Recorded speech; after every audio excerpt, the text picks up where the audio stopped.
Sa pagharap muli nila Sandro at Tyrone, sinuntok agad ito ni Sandro nang dahil sa kanyang matinding galit. Sinabihan niya si Tyrone nang dahil sa kanya, kaya namatay ang kanyang asawa at anak. Sinira niya ang kanyang buhay.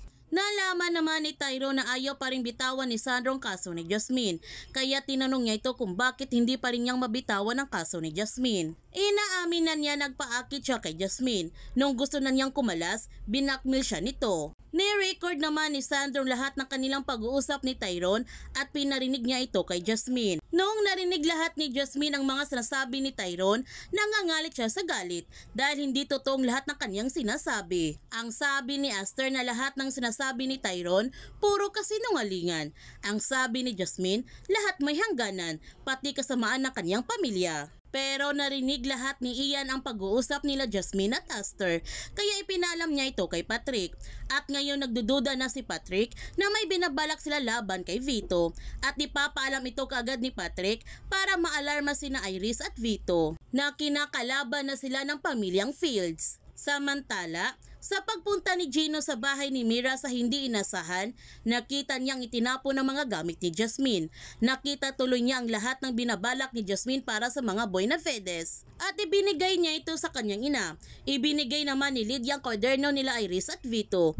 Nagtanong si Iris kung saan ito nakuha ni Gino. Sinabi ni Lydia na sa bahay ni Aster Fields. Kaya ngayon naghihinala na tuloy si Iris kung anong itinatago ni Lavender. Nakita ni Jasmine na binuhat ni Tyrone si Camila at sobrang natutuwa pa sina Tyrone at Iris sa kanyang anak na kung tinitingnan silang tatlo parang isa na silang pamilya. Kaya nagalit si Jasmine sa kanyang nakikita. Ngunit sa hindi inasahan nagtagpo na nga ang landas nila Jasmine at Tyrone.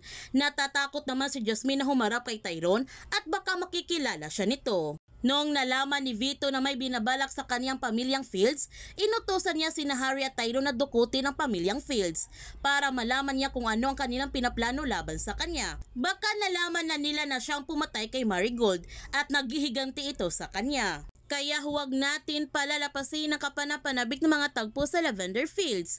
Kung bago ka pa channel ko, don't forget to like, subscribe, and click notification bell para palagi kang updated sa mga videos in-upload ko. Thank you for watching and God bless to everyone!